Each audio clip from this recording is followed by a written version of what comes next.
Mais uma vez, boa noite, meus amados irmãs e irmãs. Vamos abrir a palavra do Senhor no Salmo de número 3. Vamos ler do verso 1 até o último verso, verso 8. Salmo 3, verso 1 a 8.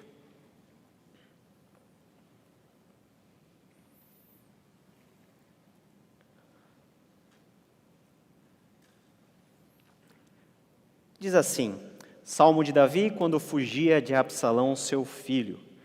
Senhor, como tem crescido o número dos meus adversários. São numerosos os que se levantam contra mim. São muitos os que dizem de mim, não há em Deus salvação para ele. Porém tu, Senhor, és meu escudo, és minha glória e o que exaltas a minha cabeça. Com a minha voz clamo ao Senhor e ele do seu santo monte me responde.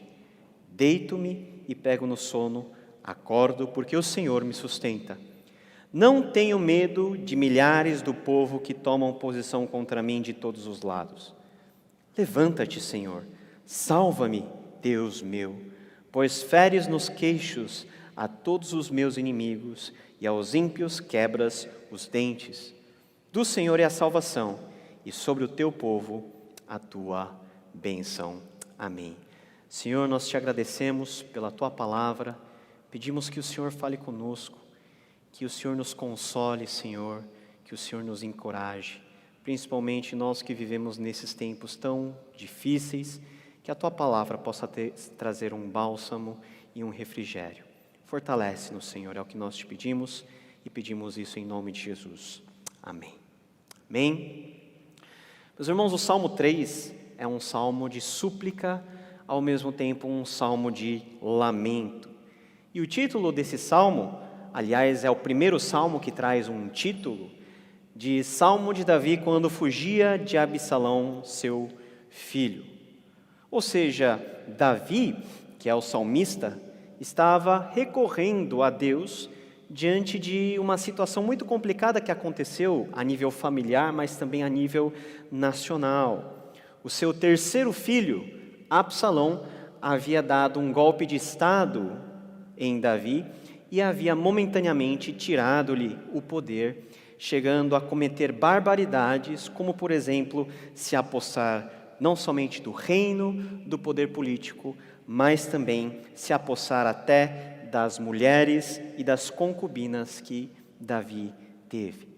Davi teve vários filhos e talvez o mais famoso para nós seja Salomão, mas Salomão é o caçula, né? Davi teve vários filhos mais velhos, né? Amnon foi o filho mais velho, Daniel era o segundo filho e Absalão foi o terceiro. E quando nós vemos a vida de Davi, Davi teve uma vida familiar muito complicada.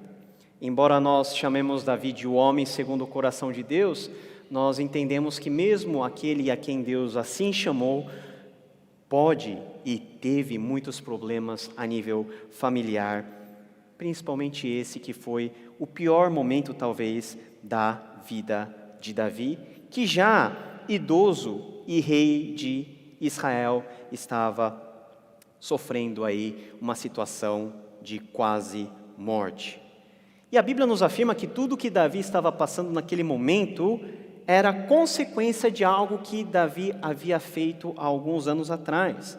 Ou seja, ele havia pecado, adulterado com a esposa de Urias, a Batseba, e tudo isso trouxe um desarranjo muito grande na família de Davi como um todo. Meus irmãos, até sobre aquelas pessoas que nós consideramos como homens e mulheres de Deus, dias ruins de perseguição e de tribulações podem se abater. E isso acontece porque nós somos limitados, e isso acontece porque nós somos pecadores. Nós não sabemos, na verdade, um palmo à frente do que está diante de nós, e às vezes, mesmo com a falta desse conhecimento, o que nós tentamos fazer é tomar as rédeas de todas as coisas no nosso controle. E nada melhor do que os problemas da vida para nos ensinar que nós não somos dono de nada e de que o nosso poder é muito pouco para quase todas as coisas. E eu não preciso falar nos dias de hoje que nós lutamos, que nós vivemos essa situação tão desagradável, em que diante de um inimigo invisível, que é uma doença, nós simplesmente estamos impotentes e por muitas vezes inoperantes. E nós que nos ensoberbecemos com os avanços da tecnologia, na verdade hoje nós estamos sendo humilhados, primeiramente por Deus e também pelas circunstâncias da natureza e dessa vida, e nos mostra isso, que nós, novamente, não temos quase nenhum controle daquilo que nós achamos que temos. E em momentos críticos como esse que se abateu sobre Davi, e em momentos sérios como os quais nós estamos vivendo, o que muitas vezes acontece, pode acontecer, é da nossa fé ser abalada pelas circunstâncias. Quando lemos os 2 primeiros versos, parece que é justamente o dilema que Davi está tendo diante de Deus. Senhor, como tem crescido o número dos meus adversários, são numerosos os que se levantam contra mim, e são muitos os que dizem de mim zombando, não há em Deus salvação para ele. Mesmo Davi, que enfrentou a situação mais difícil de sua vida, ele, inspirado pelo Espírito Santo, nos ensina algumas lições sobre confiar em Deus em momentos de dificuldade aguda. Como nós devemos ter a confiança na salvação em Deus. E a minha oração, meus irmãos, nessa noite, é que o Espírito Santo possa nos consolar e nos fortalecer a juntos sermos firmados na palavra do Senhor, para vencermos pouco a pouco os desafios, os inimigos, os adversários que se levantam diante da nossa vida, sempre crendo que o Deus que nós cremos é muito maior do que as circunstâncias que nós estamos experimentando no momento. E de acordo com o texto, nós podemos ver pelo menos 3 lições para nós continuarmos confiando em Deus e em sua vitória. Meus irmãos, em primeiro lugar, nós podemos confiar em Deus, nós podemos confiar no Senhor, porque Ele nos protege. Olha só o que diz o verso 3: porém tu, Senhor, és o meu escudo protetor, és a minha glória e o que exalta a minha cabeça. Davi, mesmo correndo um sério risco na sua vida, recorreu a Deus em um ato de confiança, porque ele sabia que apenas o Senhor, o Deus de Israel, era o Deus que protegia o povo da sua aliança. E em toda a sua vida, Davi fez prova dessa proteção que vem de Deus. Desde quando ele era um ilustre desconhecido, jovenzinho, pastor de ovelhas a serviço do seu pai Jessé, passando pelos anos de perseguição cerrada do rei Saul, até chegar às grandes batalhas e guerras que travou com seus inimigos, e finalmente já como rei de Israel, Davi sabia por experiência, e por experiência de vida, que Deus o protegia de todo o mal. Davi afirmou que Deus é um escudo protetor, um escudo que resplandece a glória de Deus.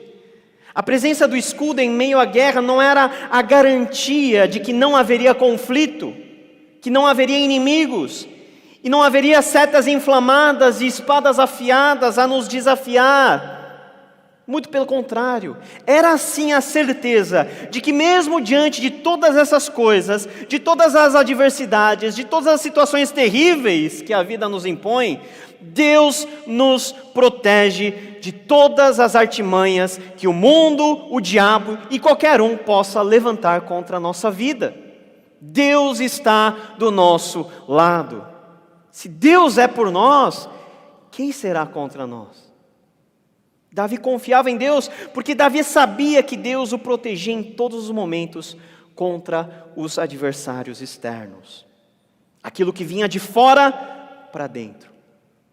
E a forma visível pela qual Davi tinha a certeza da proteção de Deus era pela maneira como Deus ouvia as suas orações. Davi recorria ao socorro certo do Senhor por meio do clamor e da oração. E lá no versículo 4 ele diz o seguinte: com a minha voz clamo ao Senhor, e Ele, do seu santo monte, me responde. O pastor Anderson falou que nossa oração sobe. E eu complemento dizendo que eu não vi nenhuma oração cair por terra. Porque toda oração, ela é ouvida por Deus. E não somente ouvida, ela é respondida. Porque oração não é monólogo, oração é diálogo com Deus. Eu falo, Deus responde. Deus fala, meu coração é abençoado, é moldado a ser um filho e uma filha melhor. E Davi não vacilou. Ele expressou a sua confiança em seu Deus, que ao ouvir o seu clamor, responderia das suas habitações celestiais.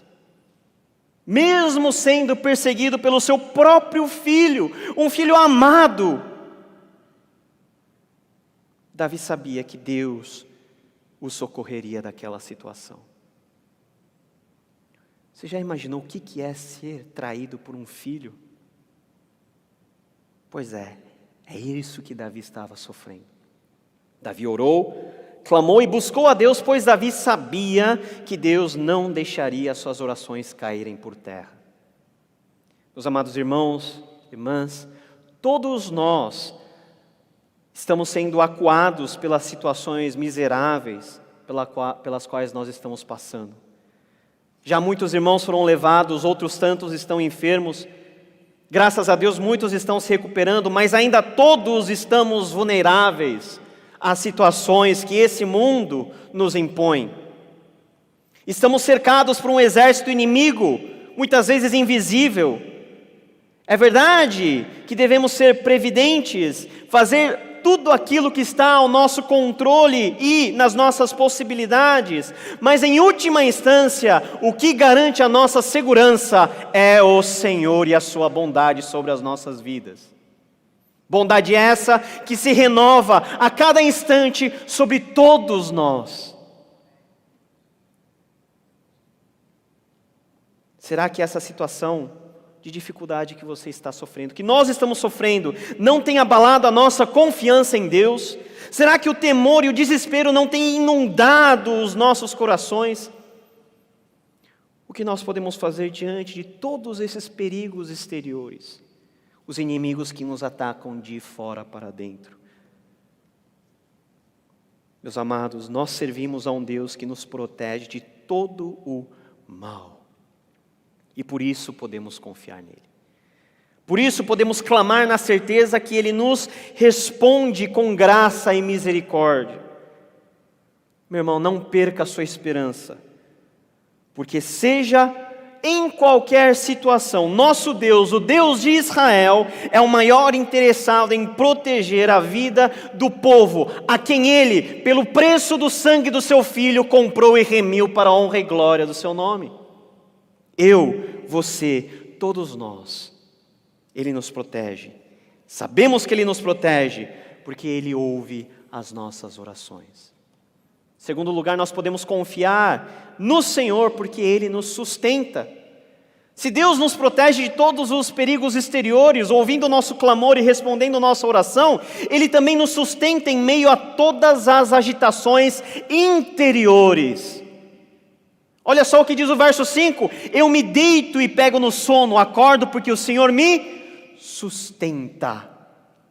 Já diziam os sábios antigos que o maior e pior inimigo é aquele que habita dentro de cada um de nós. E eu não estou falando do diabo não, mas de nós mesmos. Eu sou o meu maior e pior inimigo, a minha natureza caída. Em uma batalha, a melhor estratégia para prevalecer é abalar as emoções das tropas adversárias. A guerra é feita por armas, mas principalmente por pessoas movidas pela convicção de que elas estão lutando por algo justo e bom. E se esse sentimento é abalado, e se surge no coração do combatente temor e medo, e se surge no coração do bom soldado algum tipo de receio, por mais que ele tenha boas armas, essa batalha já está perdida, porque a guerra começa aqui dentro de nós. Davi viu-se em uma situação em que teve muitas dificuldades interiores, as suas emoções, os seus sentimentos, para administrar essa situação tão maluca que ele estava vivendo, o seu próprio filho o perseguir e usurpar aquilo que era dele. Muitos dos apoiadores de Davi já tinham sido cooptados para o outro lado, e outros tantos passavam os dias zombando, escarnecendo da figura de Davi, dizendo: olha, não há Deus na vida dele, não há esperança para essa pessoa. E com certeza aquela situação estava tirando o sono de Davi. E é isso que pode acontecer conosco, principalmente em tempos como este. Demoramos para dormir, preocupados, temerosos e muitas vezes apavorados com o nosso próprio destino e em relação a todos aqueles que amamos e queremos que permaneçam perto de nós. Os temores internos são as armas mais efetivas para destruir alguém. A palavra sustentar aqui significa que Deus estava com a sua poderosa mão sobre Davi, apoiando Davi, cuidando de Davi. E diante da confiança de que não somente Deus estava protegendo-o, mas também o guardando e também sustentando. Davi podia ter um sono de paz, mesmo em meio às mais terríveis tormentas. E essa mesma confiança no sustento de Deus que dissipou todos os temores de Davi. E essa paz que Davi sentia em sua alma. E por isso no verso 6 ele podia dizer: não tenho medo dos milhares que tomam posição contra mim de todos os lados. Se você ler a história, 2 Samuel 15 a 17, você vai ver que Davi estava fugindo pelas ruelas de Jerusalém. Mesmo fugindo, mesmo acuado, a confiança de Davi estava no Deus que tudo pode. A confiança de Davi estava no Deus que ele sabia por experiência de vida, que o protegia e que o sustentava em todos os momentos. Meus irmãos, minhas irmãs, o convite do Espírito Santo por meio da palavra de Deus é: vamos confiar em Deus. Vamos confiar nele, porque até aqui ele tem sustentado cada um de nós e com certeza ele há de sustentar-nos com a sua destra poderosa. Em um outro salmo, no salmo de número 89, verso 13, Davi expressa novamente essa confiança: o teu braço, Senhor, é poderoso, forte é a tua mão e elevada é a tua destra. Enquanto muitos estão desesperados e terrivelmente aflitos, o nosso Deus está nos sustentando a partir de dentro, porque o Espírito Santo nos auxilia em nossas fraquezas. Como Paulo nos ensinou lá em Romanos 8, 26, o próprio Espírito intercede por nós com gemidos inexprimíveis. Confie em Deus. Mesmo diante de um cenário tão caótico e incerto, continue confiando na salvação em Deus. Nós podemos confiar em Deus, sabe por quê? Porque nosso Deus, o Deus de Israel, nos sustenta com a sua destra de poder. Meus irmãos, em terceiro lugar, nós podemos confiar no Senhor porque Ele nos salva. Versículo 7 diz o seguinte: levanta-te, Senhor, salva-me, Deus meu, pois desferes um golpe no queixo de todos os meus inimigos e quebra os dentes dos ímpios. É a vontade que a gente tem de fazer com certos adversários que a gente tem na nossa frente, né? Dar um murro no queixo e quebrar com... Não precisa fazer isso, sabe por quê? Porque Deus vai fazer isso no nosso lugar. Minha é a vingança, diz o Senhor. Nós não precisamos exercer a justiça no lugar de Deus, porque é Deus que faz isso, porque Ele é quem nos salva. E quando o salmista diz levanta-te, isso expressa um pedido por uma intervenção divina urgente. É literalmente um pedido de socorro. E por isso ele complementa dizendo: salva-me, meu Deus. Davi tinha a completa noção dos perigos que o circundavam por fora e que preenchiam o seu coração por dentro. Mas, como um bom exército bem preparado, seus adversários tramavam e conspiravam contra esse Davi. Mas Davi continuava confiando em Deus, porque Deus o protegia, Deus o sustentava e porque Deus haveria de salvá-lo, concedendo-lhe vitória. A salvação para Davi significa ser salvo da morte e da situação de perigo imposto pelo seu filho Absalão. Deus, o Senhor, tem a nos oferecer uma salvação que abrange toda a nossa vida e toda a nossa existência. Davi tinha a confiança em Deus porque por muitas vezes ele já tinha sido salvo de tantos outros perigos. E ele testemunha isso diante do rei Saul, quando ele está prestes a lutar contra o gigante Golias, lá em 1 Samuel 17, 34 a 37. Ele diz: teu servo apacentava as ovelhas de seu pai, quando veio um leão e um urso e tomou um cordeiro do rebanho, eu saí após ele e o feri, e o livrei da sua boca. Levantando-se ele contra mim, agarrei-o pela barba e o feri e o matei. O teu servo matou tanto o leão como o urso, e este incircunciso filisteu será como um deles, porquanto afrontou o exército do Deus vivo. O Senhor me livrou das garras do leão e das do urso, e ele me livrará das mãos deste filisteu. Foi a força de Davi? Não. Foi a proteção e o livramento e a salvação do Senhor.